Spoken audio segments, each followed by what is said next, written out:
تقسیم میں مانو گے تو یہ سمجھ میں آئے گا کہ مصطفیٰ کے نور کی تقسیم کی گئی، اسی نور کا جلوہ آدم میں ہے، اسی نور کا جلوہ نوح میں ہے، اسی نور کا جلوہ یحییٰ میں ہے، اسی نور کا جلوہ زکریا میں ہے، اسی نور کا جلوہ موسیٰ میں ہے، اسی نور کا جلوہ عیسیٰ میں ہے۔ حد تو یہ ہے کہ جب وہ نور تقسیم سے چلا تو اسی نور نے ابو بکر کو صدیق اکبر بنا دیا، اسی نور نے الحمدللہ۔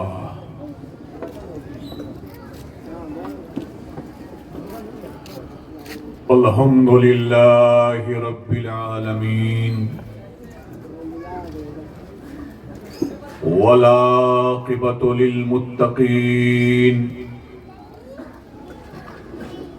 والصلاة والسلام على سيدنا وسيد المرسلين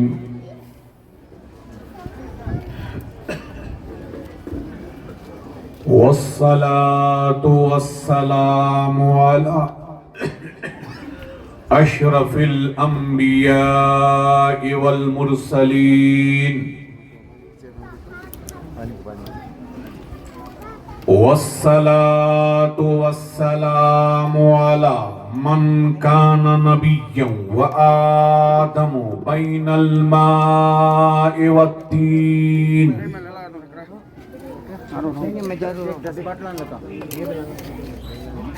والصلاة والسلام على من كان نبيا وآدم بين الروح والجسد وعلى آله وصحابه وأزواجه وذرياته وأهل بيته وعلماء ملته وشهداء محبته أجمعين، أما بعد فقد قال الله تعالى في القرآن المجيد والفرقان الحميد: أعوذ بالله من الشيطان الرجيم، بسم الله الرحمن الرحيم. لقد من الله على المؤمنين إذ بعث فيهم رسولا. صدق الله مولانا العظيم وبلغنا رسوله النبي الأمين المتين الكريم، ونحن على ذلك لمن الشاهدين والشاكرين، والحمد لله رب العالمين إن شاء الله تعالى إلى يوم الدين.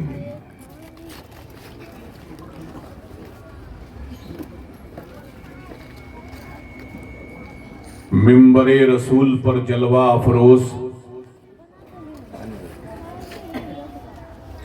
علماء کرام،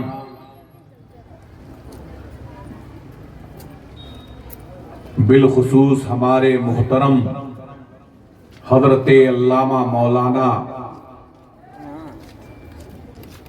غلام مختار صاحب اشرفی، خلیفہ حضور شیخ الاسلام، وہ دیگر علماء کرام جن کے نام سے میں واقف نہیں ہوں، جلوہ افروز ہیں اور میری آنکھوں کے سامنے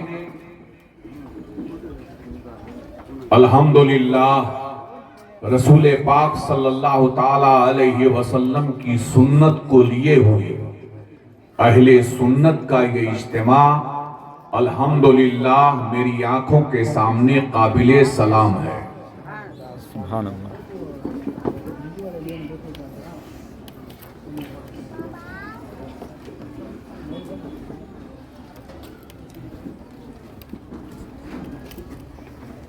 سچ کسی نے کہا ہے کہ معراج کا سما ہے، کہاں پہنچے زائرو۔ معراج کا سما ہے، کہاں پہنچے زائرو، کرسی سے اونچی کرسی اسی پاک در کی ہے۔ کرسی سے اونچی کرسی اسی پاک در کی ہے۔ اور حضرت شیخ الاسلام کا وہ مشہور زمانہ کلام میں جہاں جاتا ہوں تو بطور تبرک سے آپ تک پہنچانے کی کوشش کرتا ہوں۔ تاکہ آپ ان اشعار سے فیضیاب ہوں اور میلاد شریف کا لطف لیں، اور الحمدللہ بارگاہ نبوت صلی اللہ تعالیٰ علیہ وسلم میں جو نعت شریف پڑھی جاتی ہے اس کے بارے میں بخاری شریف کی ایک شرح ہے، اس کا نام ہے عمدۃ القاری فی شرح البخاری، اور اس کے شارح کا نام علامہ امام عینی ہے۔ آپ علماء کرام جلوہ افروز ہیں، آپ نے سنا ہے۔ علامہ امام عینی کا اپنا یہ خیال ہے اور ان کی اپنی رائے ہے کہ جو بندے مومن نعت شریف پڑھتا ہے اللہ تعالیٰ اس پر جہنم حرام کر دیتا ہے۔ سبحان اللہ۔ اور آگے اور سماعت فرما لیں، فرماتے ہیں کہ جب نعت پڑھنے والا نعت پڑھتا ہے جہاں سے وہ پڑھے، ہندوستان سے پڑھے، کینیڈا سے پڑھے، امریکہ سے پڑھے، کسی بھی بر اعظم سے پڑھے، بر صغیر سے پڑھے، وہ جسم کے اعتبار سے تو وہاں موجود ہوتا ہے مگر روح اور آواز کے اعتبار سے مدینے میں موجود ہوتا ہے۔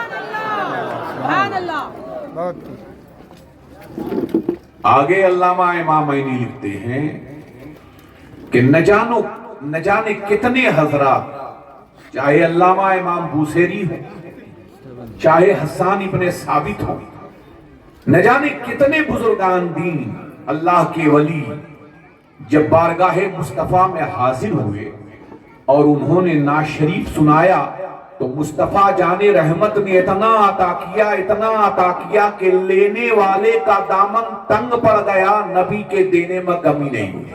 سبحان اللہ، سبحان اللہ۔ تو چاہے ہمارے آقا کی تعریف نظم سے کریں یا نثر سے کریں، تعریف تو تعریف ہی ہے، اور اللہ چاہتا ہی کہ نبی کی تعریف ہے، وہ صرف چاہتا ہے کہ نبی کی تعریف ہے، آپ سے وہ تقاضا کر رہا ہے کہ نبی کی تعریف کریں۔ پورا قرآن، توجہ چاہتا ہے، پورا قرآن 30 پارہ آپ اٹھا کر کے دیکھ لیں، مکمل قرآن نبی کی شان اور نبی کی حمد و ثنا تعریف بول رہا ہو۔ کون ایسی آیت ہے جس میں میرے نبی کی تعریف نہ ہو، جس میں میرے رسول کی تعریف نہ ہو؟ میں ایک بات عرض کروں تب آپ کو اشعار سناؤں گا۔ میں آپ سے پوچھتا ہوں، نبی کون و مکار رحمت عالم و عالمیہ جناب احمد مجتبیٰ محمد مصطفیٰ صلی اللہ تعالی علیہ وسلم اللہ کے نور ہے یا نہیں؟ اور اللہ کے نور ہے، خدا کا نے فرمایا بھائی کیا نام من نور اللہ، میں اللہ کا نور ہوں۔ اب ان علماء سے میں پوچھوں گا، خاص کر ان سے پوچھوں گا کہ جب وہ اللہ کے نور ہیں، اس میں کوئی شک و شبہ نہیں ہے، تو اللہ کا نور قدیم ہے یا حادث؟ آپ کو فیصلہ ذرا سا پھسلیے نہیں، اللہ کا نور قدیم ہے یا حادث؟ کوئی ہے کسی کے اندر دم ہے جو کہہ دے کہ اللہ کا نور حادث ہے؟ اللہ کی ذات قدیم، اللہ کا صفات قدیم، اللہ سبحانہ و تعالیٰ کی ذات اور سارے صفات قدیم، تمام زمانہ اور زمانیات سے پاک، مکان اور مکانیات سے پاک، اللہ سبحانہ و تعالیٰ ہر ممکن سے پاک، وہ واجب ہے، واجب الوجود ہے۔ توجہ چاہیے۔ تو جب نبی نے ارشاد فرمایا انا من نور اللہ، تو من کو کیا مانو گے؟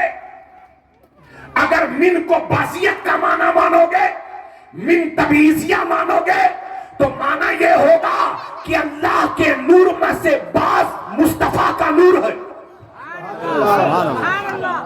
توجہ چاہیے ہوں۔